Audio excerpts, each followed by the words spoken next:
시청자 여러분 안녕하셨습니까? 행복한 100세를 준비하는 최철용의 경제TV입니다.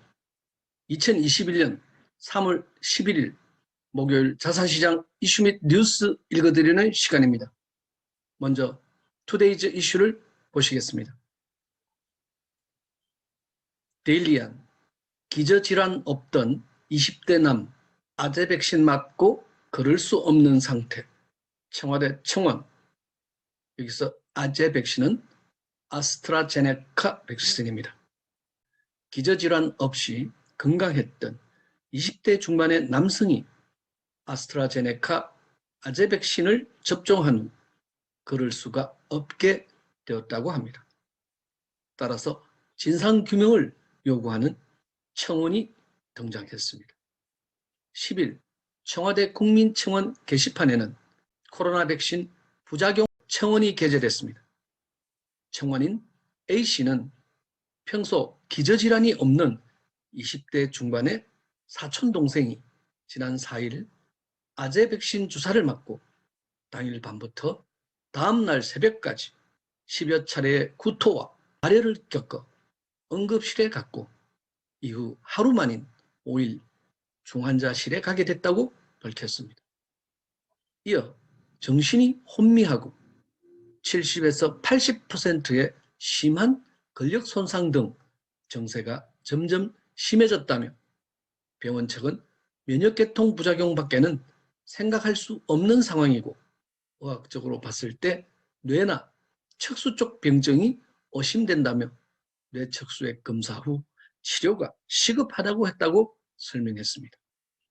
청원인은 6일 담당 교수가 척수에 병증이 있기는 하지만 예전부터 해당 병증이 있었을 확률이 높다며 백신과의 인과관계를 단호히 부정하고 원래부터 장애가 있었던 환자로 취급했다며 7일에는 고열과 잦은 구토를 보이고 8일에는 걸을 수 없는 상황에 각종 검사를 받았지만 병원 측에서는 백신과는 관계없는 허리디스크 증상이라는 납득할 수 없는 소견을 말했다고 했습니다. 그러면서 해당 문제에 대해 질병관리청 콜센터와 통화하니 코로나19 백신 접종은 선택사항으로 본인이 선택해 접종한 것이고 해당 문제에 대해 도움 줄 수 있는 게 전혀 없으니 병원과 해결하라는 무책임한 안내를 받았다며 의료업종 종사자는 코로나 백신을 접종하지 않으면 근무를 하지 못하기 때문에 선택사항이라는 안내는 가족 입장에서 굉장히 불쾌한 응대라고 공분했습니다. 한편 지난 9일 오후 4시 37분쯤 원주시 한 요양병원 샤워실에서 이 시설 요양보호사 A씨가 54세입니다. 숨져 있는 것을 직원이 발견해 신고했습니다. A씨는 발견 당시 심정지 상태였고 경찰 도착 직후 사망 판정을 받았다고 합니다. 하지만 접종 이후 사망하기 전까지 아무런 이상 증세를 보이지 않은 것으로 알려졌습니다. 지금까지 백신 접종 후 이상 반응이 의심돼 신고된 사례는 오늘 오전 기준 총 6,859건입니다. 사망사고는 15건으로 신고됐습니다. 네, 살려고 맞는 백신이 죽을 수도 있다면 맞는데 신중히 하셔야 하겠습니다. 다음, Financial Today. LH 투기 의혹 수사. 투자가 아닌 투기라는 점 명백히 밝혀내야. 투기 의혹을 받고 있는 LH 직원들은 이미 다른 사람도 다 알고 있는 시중의 정보를 바탕으로 투자했을 뿐이라고 주장하고 있습니다. 이들의 이 같은 주장 때문에 앞으로 수사에서는 직원들이 내부 정보를 활용한 건지 또 투자가 아니라 투기라는 점을 명백하게 밝혀낼 수 있는지가 관건으로 남아 있습니다. LH 직원 9명은 93억 원어치 땅을 사면서 북시형 농협 한 곳에서만 43억 원을 대출받았습니다. 많게는 한 사람이 매달 200만 원 넘게 이자를 내야 하고 사들인 땅으로부터 사실상 아무 수익도 얻을 수 없는 상황에서 확실한 개발 정보 없이 장기 투자했다고 보기에는 부담이 너무 큽니다. 또한 지분 쪼개기도 전형적인 투기 수법인데 5,900평방제곱미터 땅을 4명이 공동으로 매입한 뒤 나눠서 각각 1,000제곱미터 남짓 땅만 보유했다고 합니다.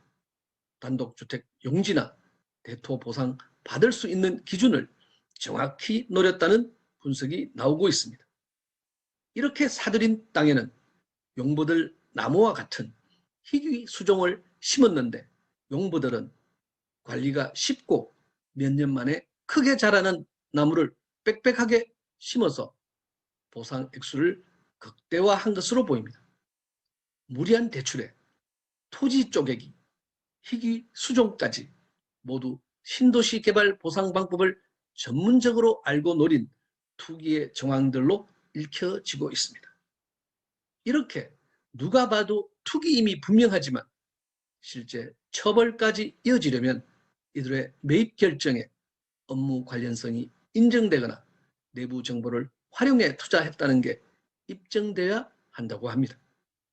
반면 전 국민이 화병에 걸릴 지경인데 반성하고 자중해도 모자랄 H 직원들 익명 게시판에 부적절한 글을 계속 올리고 있다고 합니다. 어차피 한두 달 지나면 기억에서 잊힐 것이다. 투기가 LH만의 혜택이자 복지다. 부러우면 LH로 이직해라. 정부가 대대적으로 수사하고 있지만 실제로 투기 의혹을 밝혀내지 못하면 이 직원들 말대로 되는 것이고 이러한 직원들의 행태는 또 한 번 국민들을 분노케 하고 있습니다. 참 이상한 나라가 되어가고 있습니다. 대통령부터 가족인 딸까지 국회의원들은 물론이고 공무원, 대한민국은 공인들이 불법적인 부동산 매입 및 투기에 혈안이 되어 있습니다. 어이가 없습니다. 할 말을 잊습니다. 다음, 금융 주식시장 이슈 및 뉴스. 한국경제 한 달 만에 3천억 뭉칫돈 주식 투자자 우르르 몰려간 곳.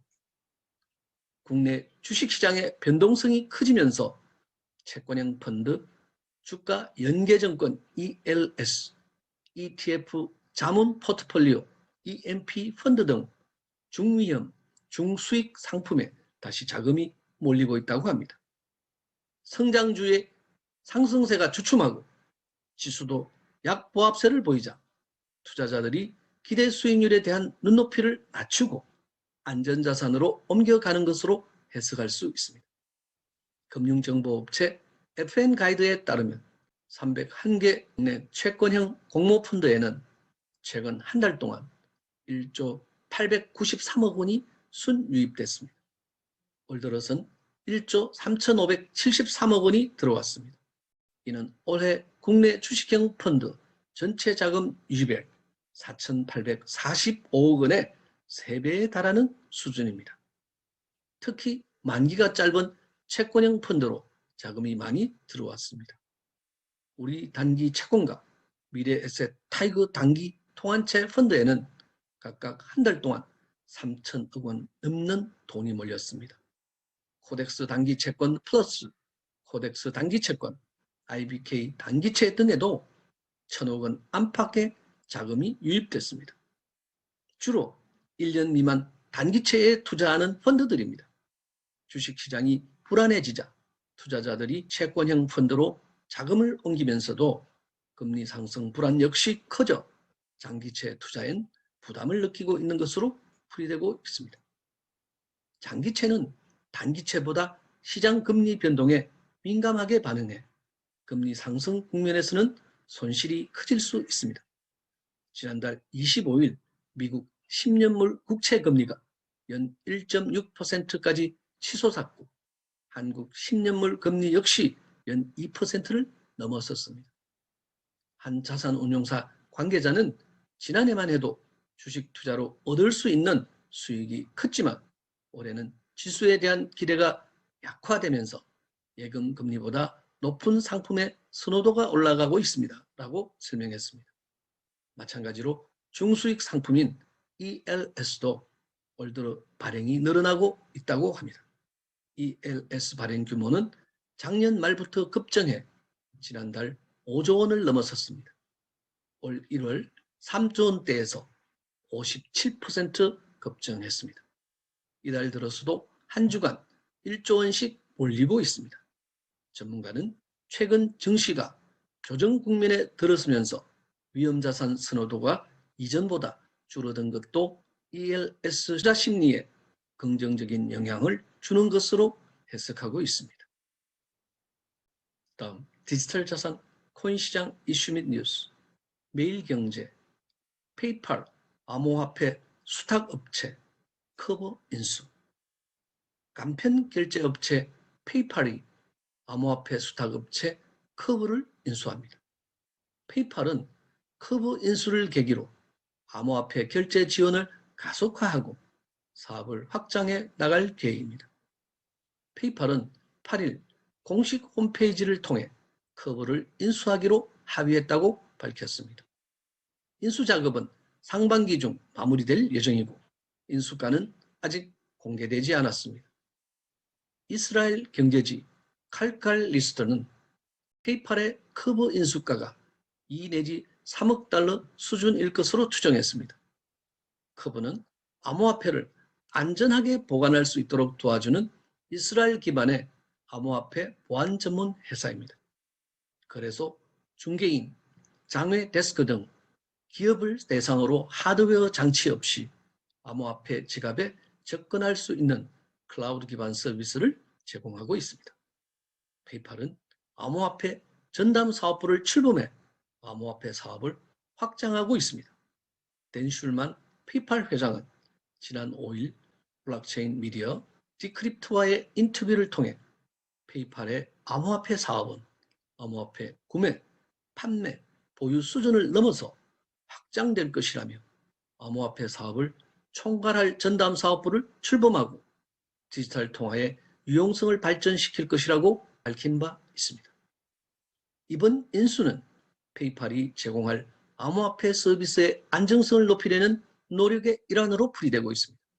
페이팔에 따르면 커브 개발팀은 페이팔의 암호화폐 전담 사업부에 합류할 예정입니다.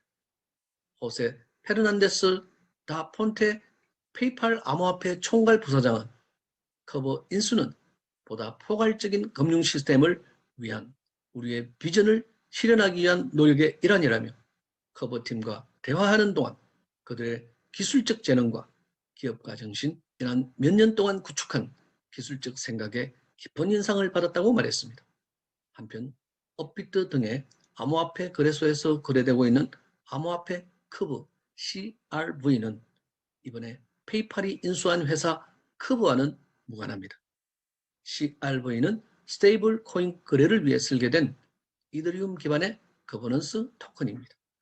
디지털 자산 코인 시장 시황을 보시겠습니다. SBS 비즈, 비트코인 19일 만에 6,500만 원대 상승. 오늘 11일 오전 국내 거래소에서 가상화폐 비트코인 가격이 6,500만 원대로 올랐습니다. 가상화폐 거래소 업비트에서 비트코인은 이 시각 6,400만 원대의 조정을 받으면서 거래되고 있습니다. 비트코인은 새벽 1시 51분 6,500만 원을 넘어선 뒤 한때 6,550만 원까지 올랐습니다. 업비트에서 기존 최고가는 지난달 20일 기록한 6,598만 5천 원입니다. 이더리움은 230만 원대를 넘은 뒤 200만 원대에서 조정 중인 것으로 보입니다. 최근의 상승 테마는 NFT인 것으로 보입니다. 관련한 NFT 디지털 자산의 상승이 돋보이는 장이 지속되고 있습니다. 오늘은 파일코인에 대해서 알아보도록 하겠습니다. 물론 투자는 투자자 본인의 책임하에 하는 것이며 본 소개는 매수 의견이 아님을 밝혀드립니다. 토큰 퍼스트, 파일코인 네트워크 버전 10 업그레이드 완료. 분산형 스토리지 네트워크 파일코인 FIL 시총 39기가 4일 공식 트위터를 통해 FO 550321에서 네트워크 버전 10 업그레이드를 완료했다고 발표했습니다. 이에 따라 윈도우 POST 메시지 비용이 90% 감소했다는 게 파일코인 측의 설명입니다. 코인마켓캡 기준 FIL은 현재 10.50% 오른 42.54달러에 거래되고 있다. 라는 보도입니다. 버전 10 업그레이드를 완료한 파일코인에 대해서 좀 더 알아보도록 하겠습니다. 파일코인. 파일코인은 IPFS 기술을 사용하여 탈중앙 분산형 클라우드 시스템을 구현하기 위한 암호화폐입니다. 파일코인 사용자는 다른 사용자 컴퓨터에 남는 하드디스크 공간을 활용해 파일을 저장하고 열람할 수 있습니다.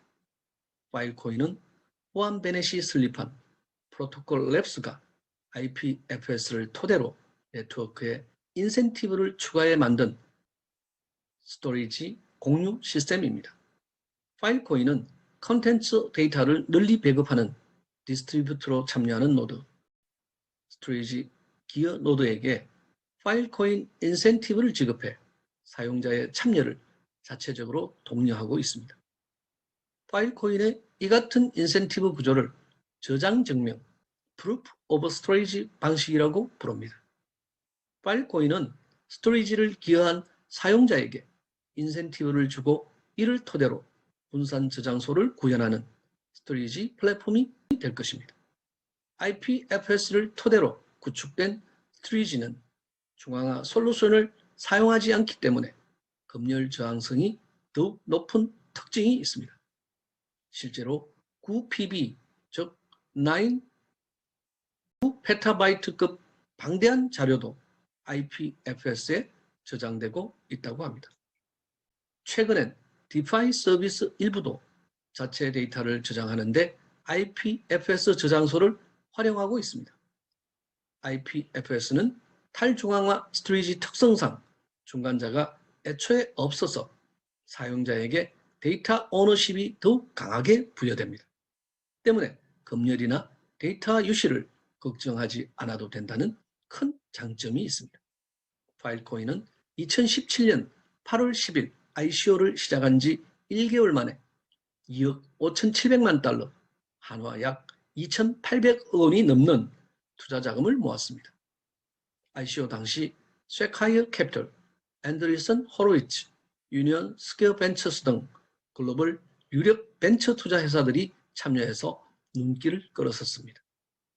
이것은 당시로서는 ICO 역사상 가장 큰 액수에 해당합니다. 파일코인과 유사한 암호화폐로는 디피니티, 시아코인, 골렘, 소넘, 스토리지코인, 유토큰 등이 있습니다. 현재 코인 마켓캡에 따르면 총 발행량은 20억 개이며 유통량은 약 5,740만 개 정도입니다. 시총 약 38위에 랭크되어 있으며 개당 47,000원 정도에 거래되고 있습니다. 전 세계 100개 정도의 거래소에 상장을 기록하고 있습니다.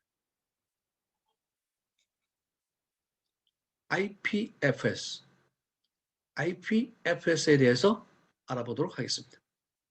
IPFS는 파일과 아이디로 처리되는 하이퍼미디어 프로토콜입니다. 동일한 파일 시스템으로 모든 컴퓨터 장치를 연결하려고 만든 분산 파일 시스템입니다.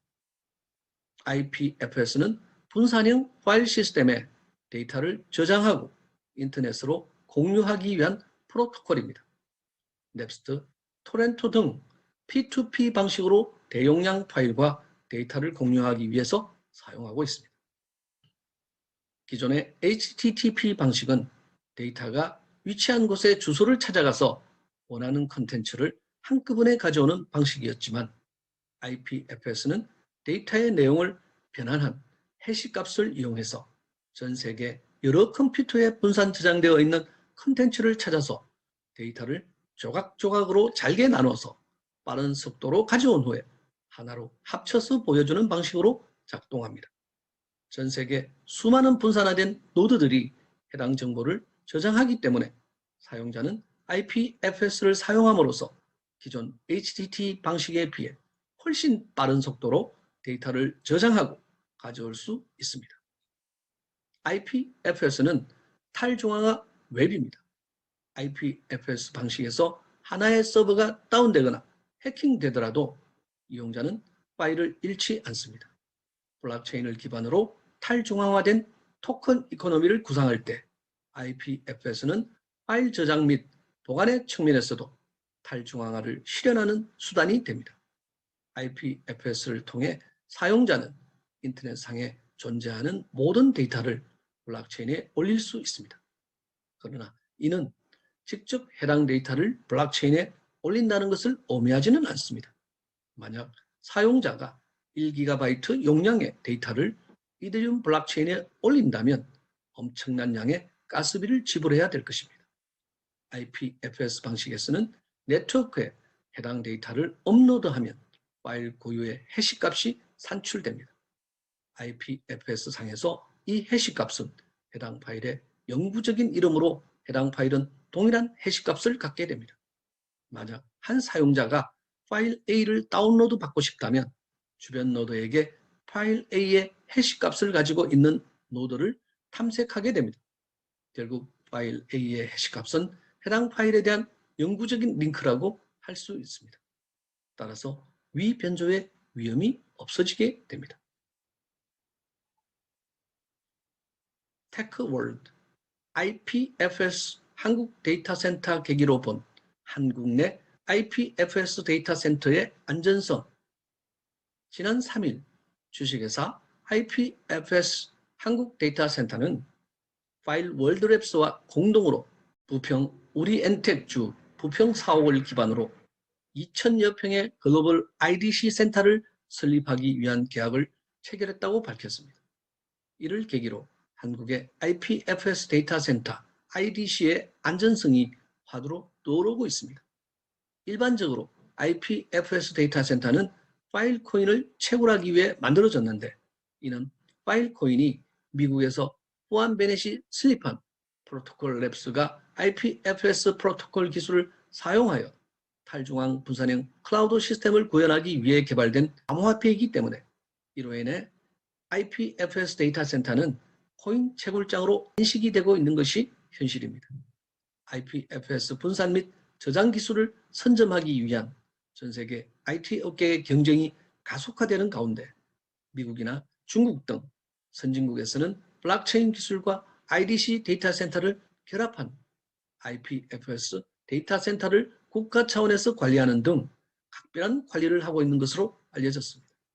이는 IPFS가 현재 세계적인 수백 개 IT 기업들이 시범적으로 사용에 참여하고 있는 차세대 인터넷 프로토콜의 혁신적인 사업이기 때문입니다.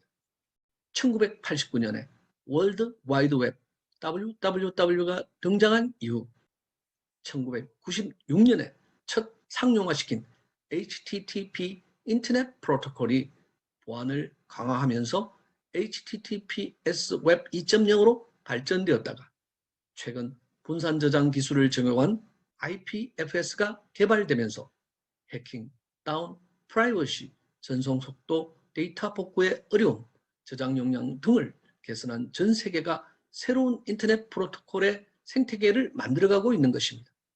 최근 코로나19로 인해 언택트 시대가 도래하면서 데이터 및 실시간 스트리밍이 급속도로 증가하면서 빅데이터와 인공지능, 블록체인 기술이 5G의 상용화와 맞물려서 발전을 거듭하고 있으며 이로 인해 데이터의 신뢰도가 중요한 시대가 열리게 된 것입니다.